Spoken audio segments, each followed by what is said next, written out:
السلام عليكم ورحمة الله وبركاته. الحمد لله حمدا كثيرا يليق بجلاله وعظمة سلطانه، ونشهد أن لا إله إلا الله وحده لا شريك له، ونشهد أن سيدنا وحبيبنا وقدوتنا ومعلمنا ومرشدنا محمد صلى الله تعالى عليه وسلم بلغ الرسالة وأدى الأمانة ونصح الأمة، وكشف الله عز وجل به الغمة، وجاهد في سبيل دينه حق جهاده حتى أتاه الله اليقين. اللهم أورنا حوضه، اللهم اسقنا من يده الشريفة شربة هنيئة لا نظمأ بعدها أبدا. سب سے پہلے تو جتنے بھی انہوں نے آپ کے سماعت جو مناقب اور فضائل بیان کیے ہیں، یہ انہی کا ہی نیک گمان ہے. اور میں کل بھی جو ہے وہ مفتی صاحب سے ایک قاعدہ بیان کر رہا تھا کہ اذا حضر الماء بطل التیمم، کہ جب پانی ہوتا ہے وہ والا نہیں، جب پانی ہوتا ہے تو جب بارش ہوتا ہے تو پانی آتا ہے، یہ وہ والا قاعدہ نہیں ہے. یہ قاعدہ یہ ہے کہ جب پانی ہوتا ہے تو پھر تیمم باطل ہو جاتا ہے. تو جب اتنے علماء وہاں صاحب تمام بڑے مشائخ یہاں پہ اساتذہ کرام جب موجود ہیں تو پھر میری بات کی کیا اہمیت ہوگی، میری بات کا کیا وزن ہوگا، اللہ اعلم. مگر یہ قاعدہ یہ بھی کہا جاتا ہے کہ الامر فوق الادب، جب پھر بڑے ہی خود کہیں کہ آپ نے کوئی بیان کرنا ہے یا آپ نے کوئی بات کرنی ہے تو پھر ان کی ہی اس حکم کو آنر کرنے کے لیے کچھ گفتگو ضرور کر لیتا ہوں انشاءاللہ تعالی. ہم سب نے قرآن تو پڑھا ہے الحمدللہ، سورہ فاتحہ بھی پڑھی ہے. جس ترتیب کی، جس نظام کی، جس فکر کی یہ بات کر رہے ہیں، تھوڑا سا میں ڈسکشن کروں گا. مجھے چاہیے کہ آپ بھی تھوڑا سا میرا ساتھ دیں، کہ مجھے جواب دیں. سورہ فاتحہ کی آخری آیت کیا ہے؟ صراط الذین انعمت علیہم غیر المغضوب علیہم ولا الضالین.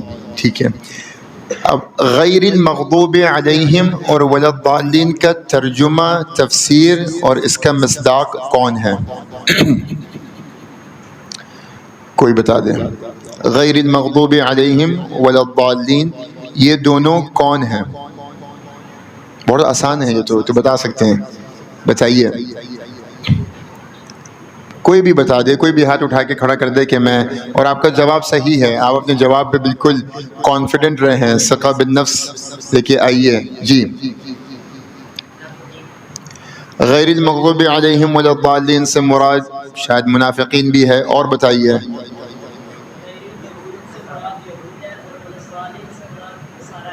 غیر المغضوب علیہم سے مراد یہود ہیں اور ولا الضالین سے مراد نصارہ ہیں. اب آپ میں سے جتنے لوگ ایگری کرتے ہیں سارے ہاتھ اٹھا لیں، جتنے ایگری کرتے ہیں. ماشاءاللہ تبارک اللہ، سارے ہی ایگری کرتے ہیں الحمدللہ. اچھا، اس کا لفظی معنی کیا ہے غیر المغضوب علیہم کا؟ جس پہ اللہ کا غضب ہو، جس سے اللہ ناراض ہو. ولا الضالین کون ہیں؟ گمراہ ہیں. ٹھیک ہے، اب میں بہت ذمہ داری کے ساتھ ایک بات کرنے جا رہا ہوں. علماء جب چاہے میری تصحیح کر سکتے ہیں اور میں اس پہ بالکل بھی مجھے تکلیف نہیں ہوگی. بیچ میں بھی آپ چاہیں تو مجھے ٹوک سکتے ہیں.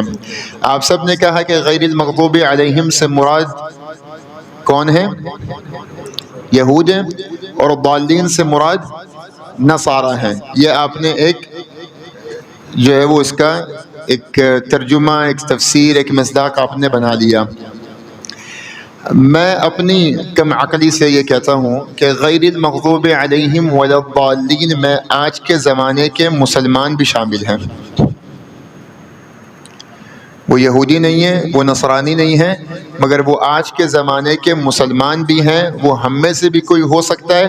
اور ہم اگر پاکستان کے ماحول کو دیکھیں، ہم اگر یونیورسٹیز اور کالجز میں جائیں تو ہمیں بے تحاشا غیر المغضوب علیہم ولا الضالین نظر آئیں گے. کیسے؟ اب سب سے پہلے تو آپ سے ایک فکری انداز میں ایک سوال پوچھتا ہوں. آپ نے کہا کہ غیر المغضوب علیہم وہ ہیں کہ جن سے اللہ ناراض ہے. تو اللہ صرف کیا یہودیوں سے ناراض ہے؟ اللہ کیا نصرانیوں سے ناراض نہیں ہے؟ سوچئے ذرا، اللہ کیا صرف یہودیوں سے ہی ناراض ہے؟ اللہ کیا نصارہ سے ناراض نہیں ہے؟ تو پھر غیر المغضوب علیہم صرف یہود کے لیے کیوں مختص کر دیا؟ اچھا ضالین کون ہے؟ گمراہ. تو نصارہ گمراہ ہیں، کیا یہودی گمراہ نہیں ہے؟ نہیں، آپ سوچیں اس بات پہ. آپ کو سمجھ میں آ رہی ہے بات؟ تو غیر المغضوب علیہم صرف یہود کیسے ہیں اور ضالین صرف نصارہ کیسے ہو سکتے ہیں؟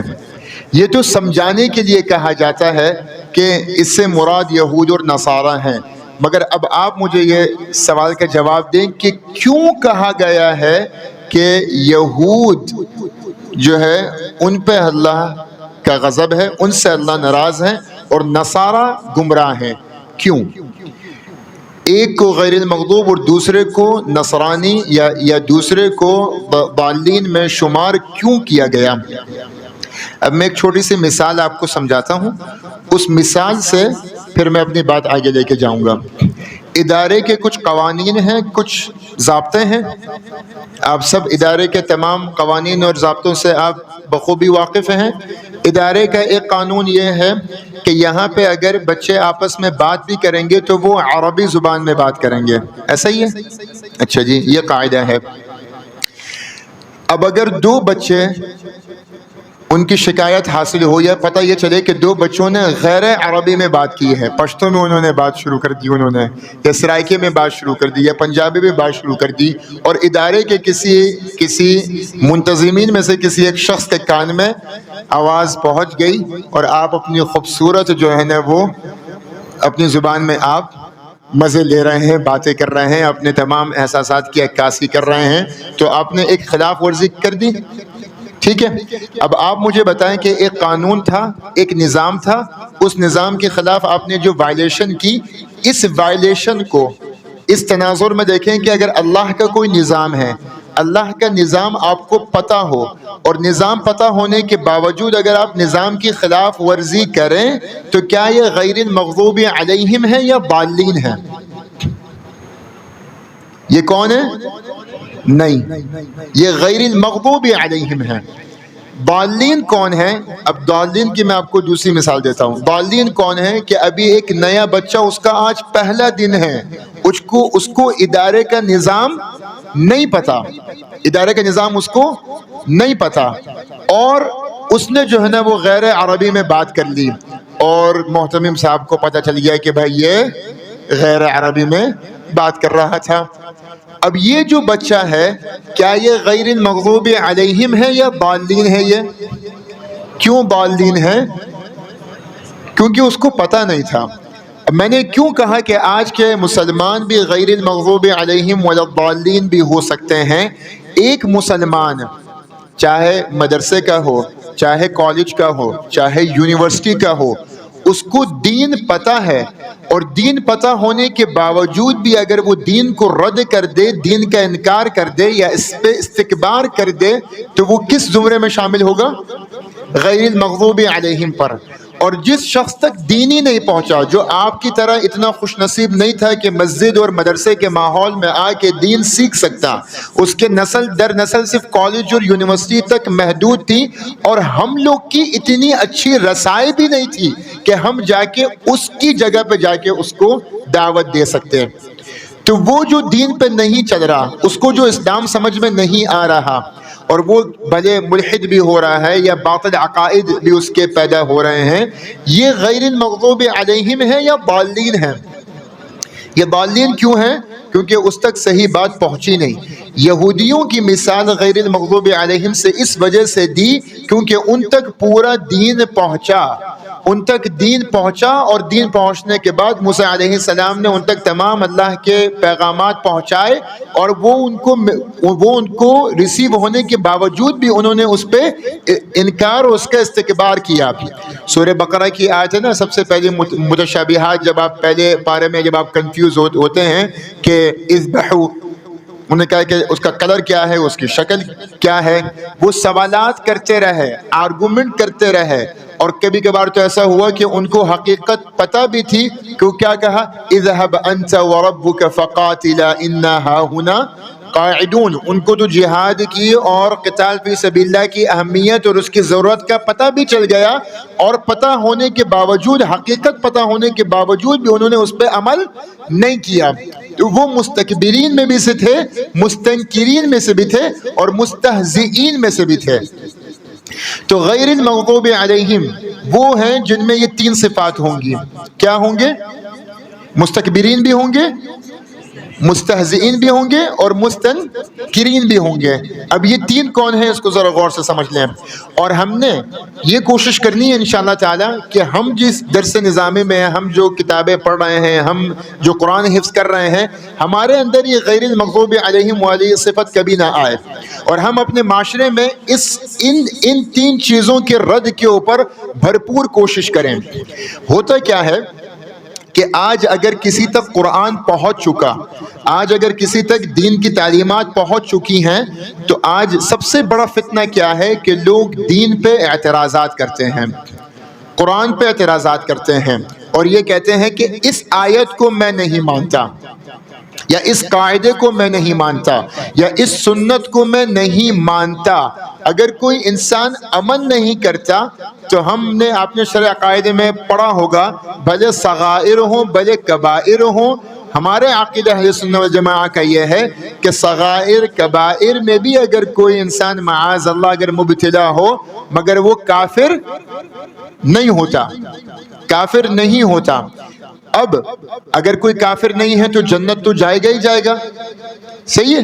جنت کون جائے گا؟ جو کافر کم از کم نہیں ہوگا، گناہ کر رہا ہوگا۔ اگر کوئی گناہ کو گناہ نہ سمجھے، حتیٰ کہ اگر رسول اللہ صلی اللہ علیہ وسلم کی کسی یعنی کہ اپنا ریگولر ایام کی کوئی ایک سادہ سی سنتی کیوں نہ ہو، چپل کس پیر سے پہننی ہے تیمم، اور کس پیر کو پہلے چپل کس پیر کی اتارنی ہے، مسجد کس پیر سے داخل ہونا ہے، کس پیر سے باہر نکلنا ہے، ایک سادہ سی سنت، چھوٹی تو نہیں کہیں گے ہر سنت رسول اللہ کی عظیم ہے، مگر ایک سادہ سی سنت، ایک سادہ سی سنت کے بھی اگر کوئی انکار کرتا ہے تو انکار کو اللہ نے اور رسول اللہ صلی اللہ علیہ وسلم نے انکاریوں کو کس بات سے ان کو منسوب کیا ہے؟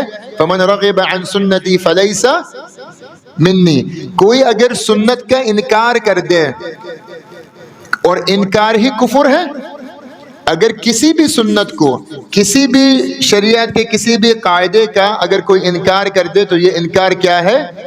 کفر ہے۔ اب سورہ اعراف کی آیت، اگر آپ حافظ ہیں، سارے ہی حافظ ہیں تقریباً، آپ نے اونچی آواز میں میرا ساتھ دینا ہے، میں آیت پڑھوں گا، ایک لفظ میں پڑھوں گا، ایک لفظ آپ میرے ساتھ ایڈ کرتے رہیں گے۔ اب اس آیت پہ غور کیجئے۔ ان الذین کذبوا بآیاتنا واستکبروا عنها، آگے کیا ہے؟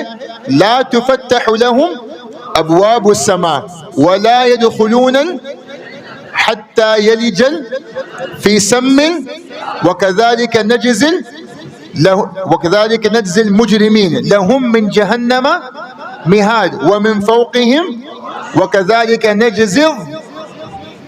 اب یہ آیت ہاتھ اٹھا کے بلا جھجک کس کو صرف سن کے آیت سمجھ میں آ گئی ہے؟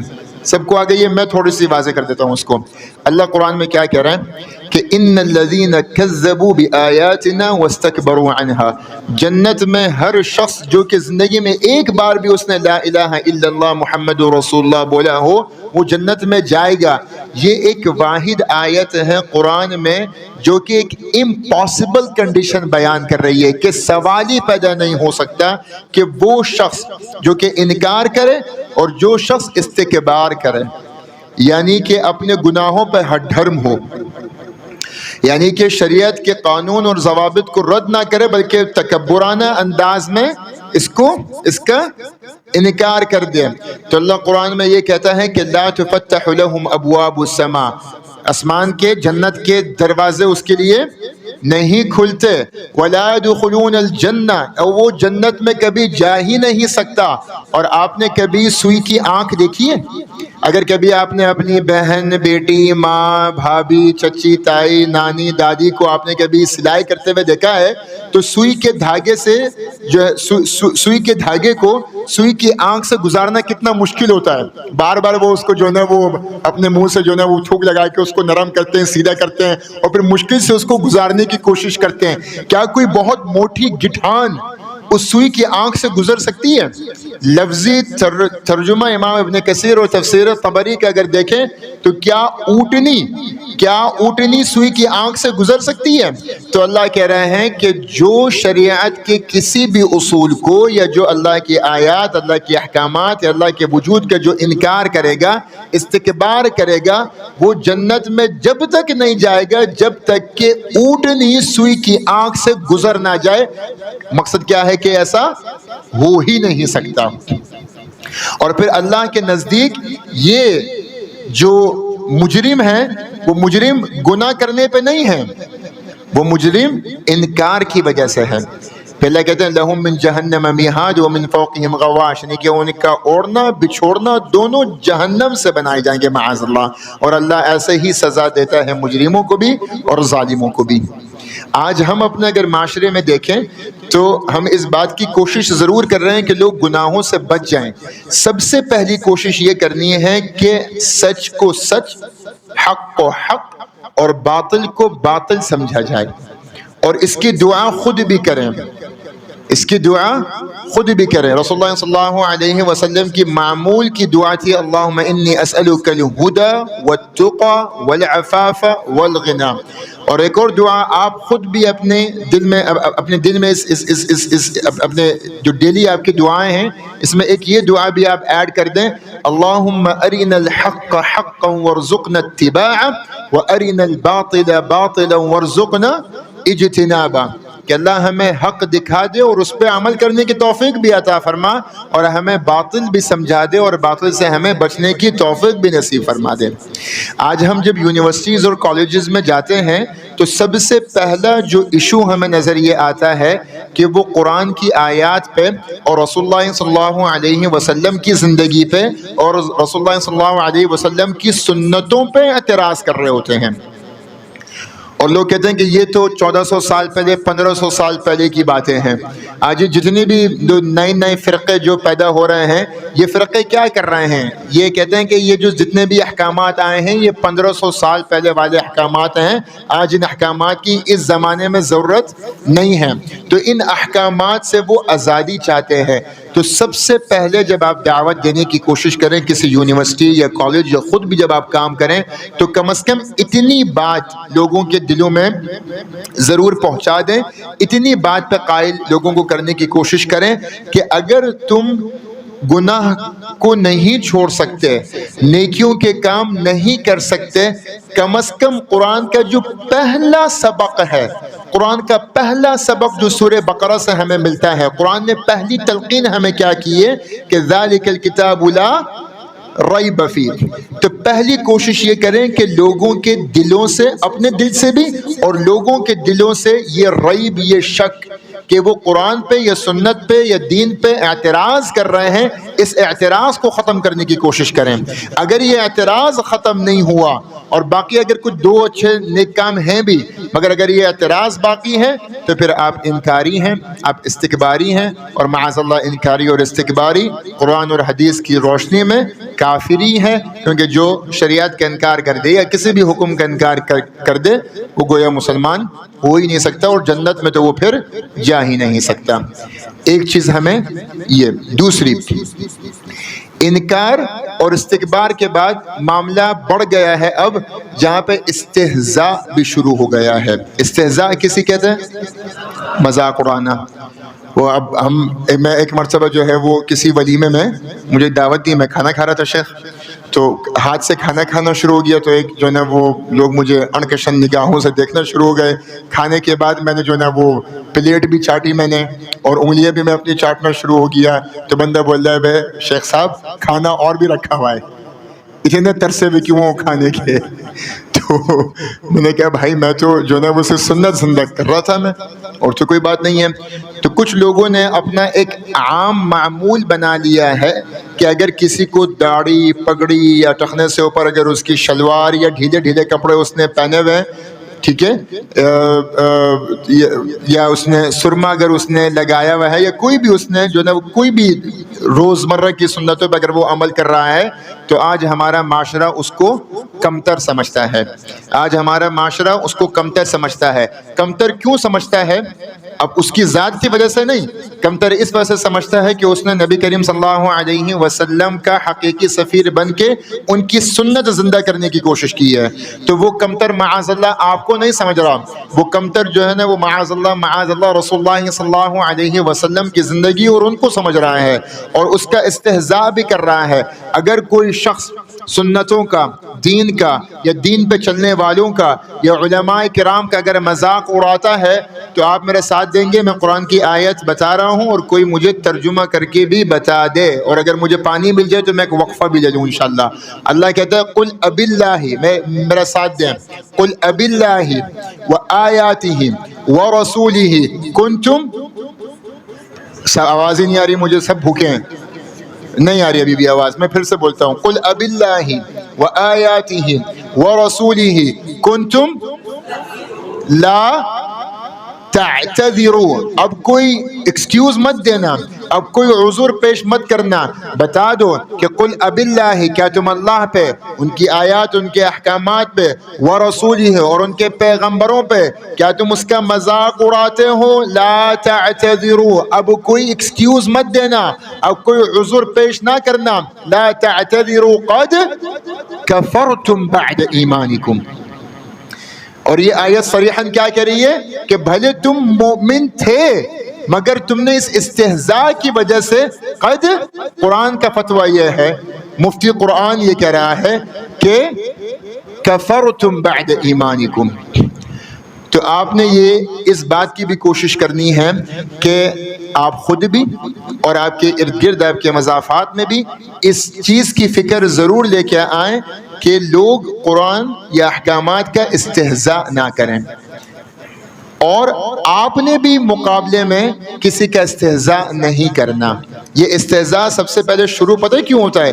جب آپ بھی سامنے والے کا مذاق اڑاتے ہیں، جب آپ کسی مخالف مذہب یا کسی مخالف دین پہ چلنے والے، یا کسی مخالف جو ہے نا وہ ثقافت پہ عمل کرنے والے، یا کسی بھی ایک جو ہے وہ نظام کو فالو کرنے والے، یا کسی ایک سوچ کو یا کسی بھی دستور پہ عمل کرنے والے لوگوں کو جو کہ ہمارے مطابق نہیں ہیں، جب ہم ان کو دیکھتے ہیں تو آپ کے دل میں تھوڑا سا بھی ان کے لیے ایک احتکاک جسے کہتے ہیں نا، ایک فرکشن ٹائپ کی آپ کے دل میں پیدا ہوتی ہے، نیچرلی ہمارے دل میں پیدا ہوتی ہے. اگر ہم کسی کو کلین شیپ دیکھ لیں نا، کیونکہ ہم داڑھی پگڑی والے ہیں، اگر ہم کسی کو کلین شیپ دیکھ لیں تو ہمارے دل میں تھوڑا سا آتا ہے یار کلین شیپ والا یہ، ہمارے اندر تھوڑا سا کہ میں آ جاتی ہے کہ میں ہوں نا داڑھی پگڑی والا، وہ کلین شیپ والا ہے. میں اگر اپنے کپڑے بہت اچھے پہنے ہوں اور کوئی جینز میں جو ہے نا وہ یہ ٹی شرٹ میں مسجد اگر آ جائے تو اس کو دیکھ کے تھوڑا سا میرے اندر ایک والی فیلنگ آتی ہے. یہ جو اگر آپ کے دل میں یہ فیلنگ آ رہی ہے تو آپ بھی غلط کر رہے ہیں، کیونکہ آپ کو کسی کو بھی حقیر نہیں ماننا ہے. اگر کم از کم وہ دین پہ اتنا تو دین پہ چل رہا ہے کہ وہ مسجد آ گیا ہے، تو پھر حقارت کس بات کی. اور سوشل میڈیا پہ جب آپ سامنے والے کو حقیر کرتے ہیں، جب آپ سامنے والے کو گالیاں دیتے ہیں، تو جواب گالی میں کیا ہوتا ہے؟ اور یہ قاعدہ میرا نہیں ہے، یہ قاعدہ بھی قرآن کا ہے. میں آیت بولوں گا، میں نے پانی کا وقفہ دینا، اب یہ پوری آیت آپ نے پڑھنی ہے، ٹھیک ہے؟ وَلَا تَسُبُّ الَّذِينَ، پورا پڑھیں.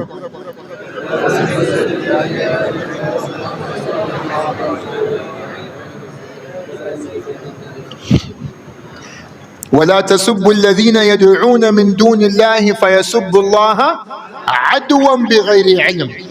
آج سوشل میڈیا میں جتنی طوفان بدتمیزی ہم دیکھتے ہیں نا، کہ ہمارے بزرگوں کو، مفتی تقی عثمانی صاحب کو، یا مولانا تاج امیر صاحب کو، یا مفتی طارق مسعود صاحب کو، یا ہمارے جتنے بھی ہمارے صحیح عقیدہ لوگ ہیں، ٹھیک ہے، ان کو جو گالیاں پڑ رہی ہیں یا ان پہ جو لوگ تنقید کر رہے ہیں، کہیں نہ کہیں آپ وجہ یہ دیکھیں گے کہ ہم نے بھی ان کے کسی بزرگوں کو یا ان کے عقائد کو ہم نے بے پناہ کی گالیاں ہم نے دی ہوئی ہیں ہم نے، جس کے جواب میں پھر ہمیں اور ہماری مساجد کو پھر ہمارے بزرگوں کو، بزرگوں سے نہیں مگر بزرگوں سے بات آگے جاتی ہے کہ پھر ہمارے پورے دین کو معاذ اللہ لوگ گالیاں دینا شروع ہو گئے ہیں۔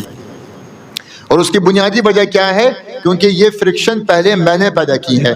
وَلَا تَسُبُّوا الَّذِينَ يَدْعُونَ مِن دُونِ اللَّهِ فَيَسُبُّوا اللَّهَ عَدْوًا بِغَيْرِ عِلْمٍ۔ تو آپ نے اپنی ذات سے ایسا کوئی عمل نہیں کرنا کہ اس کے جواب میں آپ کے دین کو معاذ اللہ یا آپ کے عقائد کو یا آپ کے مکتبہ فکر کو یا آپ کے ادارے کو یا آپ کے بزرگوں کو کوئی گالی دے، کیونکہ آپ نے گالی نہیں دینی۔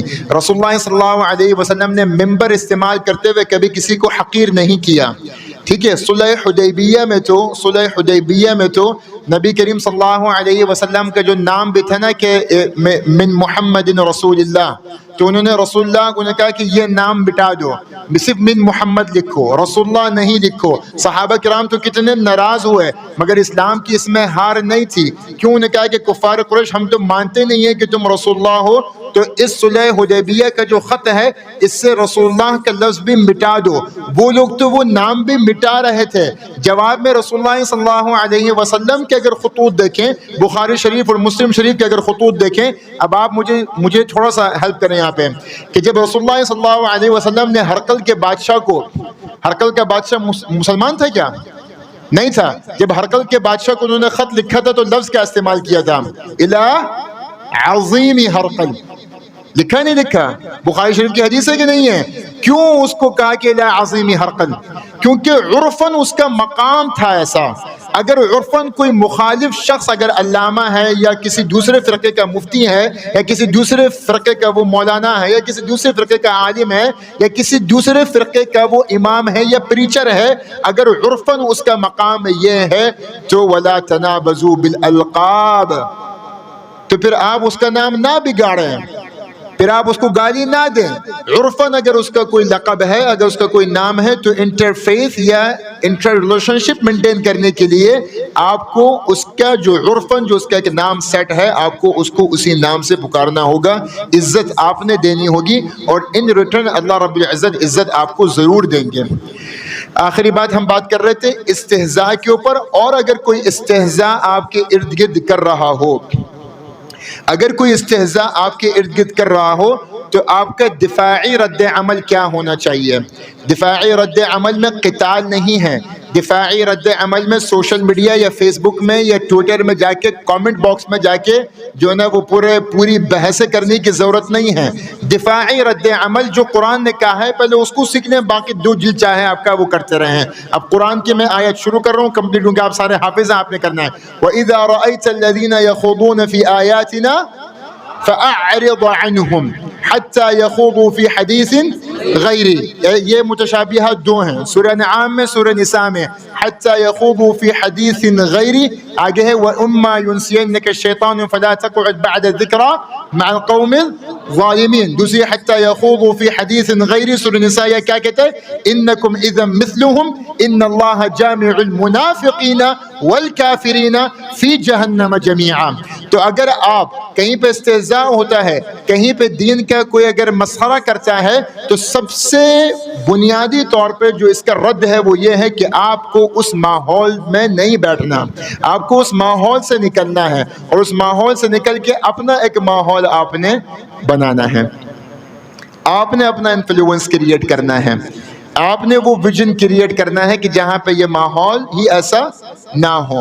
اور اگر کوئی سامنے سے استہزاء کرے، ٹھیک ہے، اور آپ اگر خاموش ہوتے ہیں، ڈر جاتے ہیں، چپ ہو جاتے ہیں، یا کوئی مذاق اڑا رہا ہے اور اس کی باتوں میں آپ شامل ہو جاتے ہیں اور اس کے ساتھ ٹھٹے مارتے ہیں، اس کے ساتھ اگر آپ ہنستے ہیں، تو قرآن پھر کیا کہہ رہا ہے کہ ان اللہ جامع المنافقین، کیونکہ تم استہزاء پر خاموش رہے تو تم معاذ اللہ منافقین میں شمار ہو، اور وہ استہزاء کر کے کافر ہے، تو ان اللہ جامع المنافقین والکافرین، دونوں کو معاذ اللہ رب العزت فی جہنم جميعا، دونوں کو اللہ رب العزت جمع کر دے گا کہاں پہ؟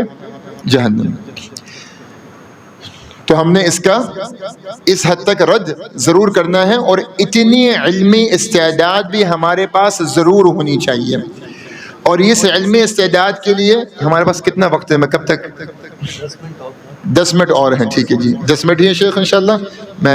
میں 7 منٹ میں ختم کر لوں گا. میں 10 منٹ سے بھی کم میں کر لوں گا میں انشاءاللہ تعالیٰ. 25 پہ میں مکمل کر لوں گا میں بات. ٹھیک ہے. اب اگر آپ نے دعوت دینی ہے تو دعوت دینے کے لیے اس کام پہ اگر آپ نے محنت کرنی ہے تو 3 اصول آپ نے اپنی زندگی میں شامل حال کرنے ہیں. سب سے کامیاب داعی الی اللہ وہ ہے جس کی زندگی میں یہ 3 شرائط، یہ 3 اسٹیپس ہوں گے. اور یہ 3 اسٹیپس اللہ رب العزت نے سورہ لقمان میں لقمان علیہ السلام کی زبان سے بیٹے کے لیے یہ نصیحت بتا دی. کیا کہا ہے سنیے. یا بنی اقم الصلاۃ وامر بالمعروف وانہا عن المنکر، اور پھر تیسرا ہے واصبر علی ما اصابک. یہ 3 چیزیں ہیں، یہ 3 اصول ہیں. ان 3 اصول پہ کوئی بھی مبلغ اگر 100% ان 3 اصول پہ عمل کرے گا، اللہ رب العزت حقیقی معنوں میں اس کو ورثۃ الانبیاء بنائے گا. اللہ حقیقی معنوں میں اس کو سفیر انبیاء، سفیر اسلام اللہ اس کو ضرور بنائے گا. یہ 3 چیزیں کیا ہیں؟ سب سے پہلے اتأمرون الناس بالبر وتنسون انفسکم وانتم تتلون الکتاب فلا تعقلون. تو سب سے پہلے کیا ہے کہ یا بنی اقم الصلاۃ. سب سے پہلے اپنے کردار، اپنے اخلاق، اپنے رویے، اپنے معاملات اور اپنی دینداری، اپنے تقوی سے اس بات کی عکاسی کرو کہ تم رسول اللہ صلی اللہ علیہ وسلم کے وارث ہو. اپنی زندگی میں پہلے دین لے کے آ جاؤ. آپ کا اپنا کریکٹر اچھا ہونا چاہیے، آپ کے لباس سے لے کے، آپ کے انداز سے لے کے. راستے میں کسی کو اگر گزر بھی رہے ہو، ایک جسم کا حصہ ہے، ہمیں جسم اپنا دکھانا نہیں چاہیے، مگر ایک جسم کا حصہ مفتی صاحب ایسا ہے جب آپ کسی کو اگر دکھا دیں تو آپ کو نیکیاں ملتی ہیں. وہ آپ دکھا نہیں رہے ہیں، ذرا کھل کے دکھا دیں. آپ کے جسم کا ایک حصہ مجھے دیکھنا ہے. ہاں اب نظر آیا ہے مجھے جی. وہ جسم کا حصہ کون سا ہے؟ یہ دانت. اور یہ دانت آپ نے دکھانے ہیں. کوشش یہ کریں کہ مسواک کر کے ہی دکھائیے گا بس. ٹھیک ہے، بغیر مسواک کے اپنا دکھائیں. ٹھیک ہے. تو چلتے ہوئے میں 2 دن سے یہ دیکھ رہا ہوں، کسی اگر داڑھی پگڑی والے پہ غلطی سے نظر پڑ جائے، وہ ایسے غصے سے دیکھ رہے ہوتے ہیں. غصہ اور جلال تو ایسا جو نا وہ بھرا ہوا ہوتا ہے. ہوگا آپ کا رعب، آپ کا دبدبا. سب سے پہلے تو یہ ایک مسکراہٹ. باہر بھی کہیں پہ چل رہے ہو نا، کہیں سے گزر بھی ہو آپ کا، تو جس کو بھی دیکھیں مسکرا کے دیکھیں. الابتسام علی وجہ اخیک صدقہ. کہیں سے بھی گزرے سلام کریں. فحیوا باحسن منها او ردوها. تحیت الاسلام تحیت اہل الجنہ السلام علیکم. یہ چیزیں جب آپ کریں گے نا، اور حدیث میں کیا آتا ہے؟ الا ادلکم علی شیء اذا فعلتموه تحاببتم. میں تم کو کوئی چیز ایسی نہ بتاؤں کہ تم کرو گے تو آپس میں تمہارے دلوں میں محبتیں پیدا ہوں گی. کیا ہے؟ افشوا السلام بینکم. اپنی عادت دیکھیں. کیا آپ روڈ پہ چلتے ہوئے مردوں کو ہی کرنا ہے بھائی، عورتوں کو سلام نہ کرنا. ٹھیک ہے، مردوں کو ہی مسکرا کے دیکھنا ہے، ہم جنس کو ہی مسکرا کے دیکھنا ہے. عورتوں کو بولو کہ آج یاسر عثمانی کا بیان تھا، سب کو مسکرا کے دیکھو. پھر تم آؤ گے جو ہے نا وہ کوئی بنڈیج ہوئی بھی کیا ہوا ہے بھائی، شیخ نے کہا تھا مسکرا کے دیکھو. ایک خاتون کو میں نے مسکرا کے دیکھ لیا، میرا یہ حال ہوا ہے. ابھی خواتین کو مسکرا کے مت دیکھنا، ان کو دیکھو تو نظریں جھکا لو. میں ہم جنس کی بات کر رہا ہوں. ان کو آپ دیکھیں تو سلام بھی کریں اور مسکرائیں بھی. یہاں سے آپ کے اپنے اخلاق کی عکاسی شروع ہوتی ہے. ہر اپنا عمل ایسا کریں کہ جہاں سے اسلام اور رسول اللہ صلی اللہ علیہ وسلم کی اخلاق کی نمائندگی صحیح طریقے سے ہو. ٹھیک ہے جی. سب سے پہلے تو یہ کریں گے. جب یہ زندگی میں شامل حال ہو جائے گا، پھر وَأْمُرْ بِالْمَعْرُوفِ وَنْهَى عَنِ الْمُنْكَرِ. پھر عمل بالمعروف اور نہی عن منکر ہوگا. پھر حق کی دعوت دیں گے اور برائی سے روکنے کی کوشش کریں گے، کیونکہ ہم خود حق پہ چل رہے ہیں اور ہم خود برائی سے رک رہے ہیں. اب ہم حق کی تلقین بھی کریں گے اور برائی سے روکنے کی محنت بھی کریں گے. جب آپ یہ محنت کریں گے تو لوگ آپ کے مخالف بھی ہوں گے، لوگ آپ کا بائیکاٹ بھی کریں کریں گے, لوگ آپ کو گالیاں بھی دیں گے, لوگ آپ کی تذلیل بھی کریں گے, لوگ سوشل میڈیا میں آپ کے خلاف پروپیگنڈا بھی کھڑا کریں گے. اگر آپ صحیح العقیدہ انسان ہیں, اگر آپ رسول اللہ صلی اللہ علیہ وسلم کے صحیح معنوں میں سفیر ہیں, تو رسول اللہ صلی اللہ علیہ وسلم کو بھی اللہ نے قرآن میں 2 جگہوں میں, ایک تو یہ آ گیا کہ وَاصْبِرْ عَلَىٰ مَا أَصَابَكَ, اور نبی مصطفیٰ صلی اللہ علیہ وسلم کو اسی قاعدے کے بنیاد پہ اللہ نے 2 جگہوں میں 2 صورتیں ایک ساتھ اسی طرز پہ ختم ہو رہی ہیں. وہ کیا ہے؟ وَاصْبِرْ وَمَا صَبْرُكَ إِلَّا باللہ ولا تحزن علیہم ولا تک فی ضیق مما یمکرون. دوسری آیت وَلَقَدْ نَعْلَمُ أَنَّكَ يَضِيقُ صَدْرُكَ بِمَا يَقُولُونَ فَسَبِّحْ بِحَمْدِ رَبِّكَ وَكُن من الساجدین وَاعْبُدْ رَبَّكَ حَتَّى يَأْتِيَكَ الْيَقِينُ. جب آپ صبر کریں گے, اور جتنا بھی کرٹیسزم ہو, کبھی کبھار تو جیسے آپ مدرسے میں آتے ہیں, آپ عالم بنتے ہیں, آپ کی فیملی, آپ کے رشتہ دار ہی آپ کا بائیکاٹ شروع کر دیتے ہیں, آپ کے رشتہ دار ہی آپ کو جو ہے نا وہ شادی ولیمے میں نہیں بلاتے کہ بھائی اب یہ پردے کا تقاضا کرے گا, اب یہ گانے نہیں ہوں گے, اب یہ ڈھول نہیں ہوگا. آپ کی فیملی, آپ کے رشتہ دار آپ کو چھوڑنا شروع کر دیں گے. آپ کو شدید سوشل چیلنجز کا سامنا ہوگا, فائنینشیل چیلنجز کا سامنا بھی ہوگا. اگر آپ صحیح معنوں میں مبلغ بننا چاہتے ہیں تو وہ جتنے مصائب, جتنی پریشانیاں دعوت اللہ کے راستے میں آتی ہیں, اس دعوت اللہ کے راستے میں تمام پریشانیوں کا حل اور اس کا رد صرف صبر ہے اور ذکر اللہ ہے. عملی طور پہ لڑنا جھگڑنا سوشل میڈیا میں, فیس بک میں, انسٹاگرام پہ فتنہ فساد پھیلانا, اپنا دفاع کرنا, آپ کو اس کی ضرورت ہی نہیں ہے. کیوں آپ کو اپنے دفاع کی ضرورت نہیں ہے؟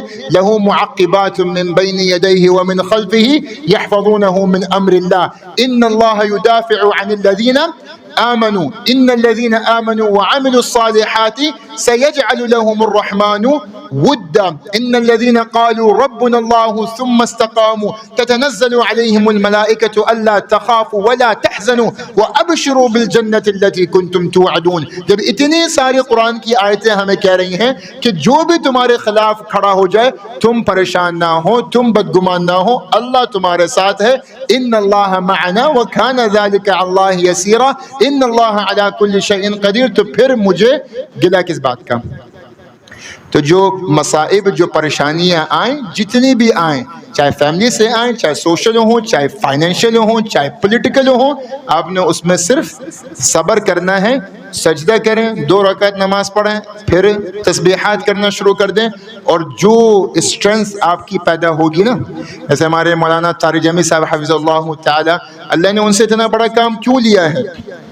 وہ ان تینوں چیزوں پہ آپ دیکھیں نا کہ ہمارے پاس ایک نمونہ اگر کوئی ہے تو ہمیں یہ تینوں چیزیں نظر آتی ہیں کہ خود بھی دین پہ چل رہے ہیں, امر بالمعروف اور نہی عن المنکر پہ بھرپور طریقے سے فعال بھی ہیں, اور پھر جتنے لوگ اگر کرٹیسائز کرتے ہیں, کبھی آپ نے ان کی زبان سے کبھی کسی کے لیے کوئی تنقید یا کوئی نفرت آمیز بات کبھی آپ نے نہیں سنی ہوگی, تو وہ سب وَاصْبِرْ عَلَىٰ مَا أَصَابَكَ بھی ہے.